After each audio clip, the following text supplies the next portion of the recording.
अभी हम जो पिछला चैप्टर पढ़े थे, पिछला टॉपिक पढ़े थे सॉरी, उस टॉपिक में हमने देखा था कि बोर मॉडल से हमने क्या निकाला था, किसी भी परमाणु की जो इलेक्ट्रॉन है वो कौन सी कक्षा में है उस कक्षा की त्रिज्या निकाली थी, उस इलेक्ट्रॉन का वेग निकाल लिया था। अब उस इलेक्ट्रॉन की ऊर्जा क्या होगी वो ऊर्जा निकालना चाहते हैं। तो ऊर्जा हम जानते हैं कि ऊर्जा क्या होती है, तो ऊर्जा होती है कुल ऊर्जा जो होती है गतिज ऊर्जा प्लस स्थितिज ऊर्जा होती है, यानी कुल ऊर्जा सुरक्षित भी रहती है ना। तो कुल ऊर्जा क्या होती है, गतिज ऊर्जा प्लस स्थितिज ऊर्जा। तो अब गतिज ऊर्जा का सूत्र क्या होता है, ये भी आपने छोटी कक्षाओं में पढ़ा है, 1/2 mv²। यहाँ nवी कक्षा की ऊर्जा ज्ञात करना चाह रहे हैं, nवी कक्षा में जो इलेक्ट्रॉन है उसकी ऊर्जा ज्ञात करना चाह रहे हैं।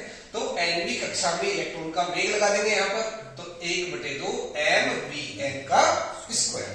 vn आपने पढ़ा है अभी जस्ट पहले टॉपिक में पढ़ा हमने, vn की वैल्यू क्या होती है, Ze²/2nh ε0।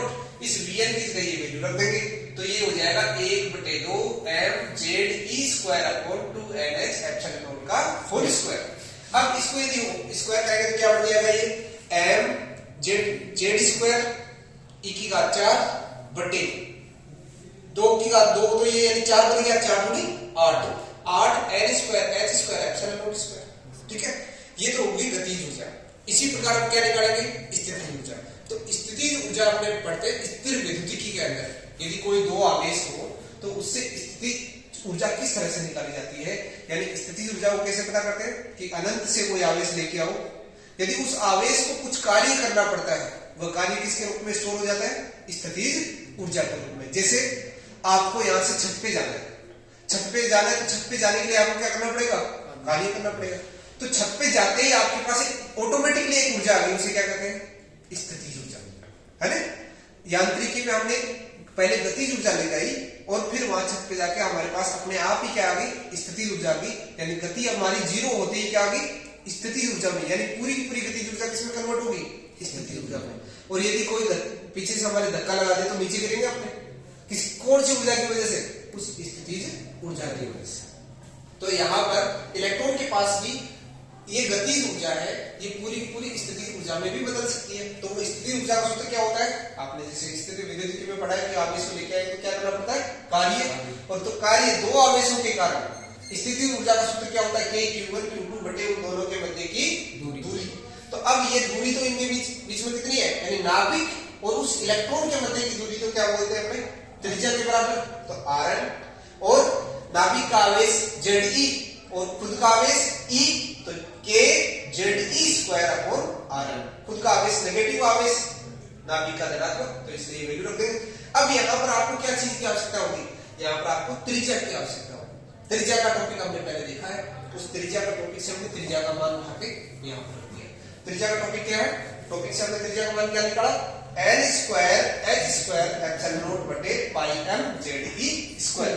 जैसे ही ये मान यहाँ पर रखा, इस आपको पता ही है यदि ऊपर कोई संख्या है और उसके बट्टे में एक बटा और लगा हुआ तो इसको क्या कर देते हैं, अपने उल्टा कर देते हैं। तो इसको उल्टा करते क्या बन जाएगा, ये एक k का मान रख देंगे 1/4πε0 Ze² πmZe² ऊपर चला गया और नीचे क्या बच गया, n²h²ε0। अब ये मल्टीप्लाई कर लो, इसको जो कट रहा है उसको काट दो, पाई से पाई कट जाएगा, ठीक है, बाकी तो वैसे वैसे बचेगा। तो mZ² e की घात 4 बटे 4 n²h²ε0 मल्टीप्लाई होते क्या हो जाएगा, ε0² हो जाएगा। तो स्थितिज ऊर्जा का सूत्र भी आ गया। अब हम पहले देखा भी है, पहला समीकरण क्या कहता है कि कुल ऊर्जा किसकी कुल होती है, स्थितिज ऊर्जा प्लस गतिज ऊर्जा। अब इन दोनों ऊर्जाओं को, गतिज ऊर्जा को और स्थितिज ऊर्जा को किसमें रख दो, समीकरण 1 में रख दो। समीकरण में 1 में रखते ही मैंने शॉर्ट लिख दिया इसको, देखो एक टर्म कॉमन है, कौन सी, mZ² e की घात 4 बटे n²h²ε0। वो इसमें भी है वो उसमें भी है। अलग क्या है, इसमें 1/8 है, इसमें माइनस का 1/4 है। तो इसको हमने पहले कॉमन ले लिया, 1/8 माइनस 1/4। इसका लघुत्तम लेके हल किया तो ये कितना आता है, माइनस का 1/8। तो माइनस का 1/8 mZ² e की घात 4 बटे n²h²ε0। यदि हम हाइड्रोजन परमाणु की ऊर्जा निकालें तो इसमें ये सारा का सारा इलेक्ट्रॉन का मान रखें, जेड का मान 1 रखें, इलेक्ट्रॉन का आवेश कितना रखें 1.6 × 10⁻19 रखें, और एच की वैल्यू रखें प्लांक नियतांक की 6.64 × 10⁻34 जूल इंटू सेकेंड, और एप्सिलॉन नॉट की वैल्यू रखें 8.85 × 10⁻12। तो आपको En का जो मान निकल के आता है हाइड्रोजन परमाणु के लिए वो आता है -13.6/n²।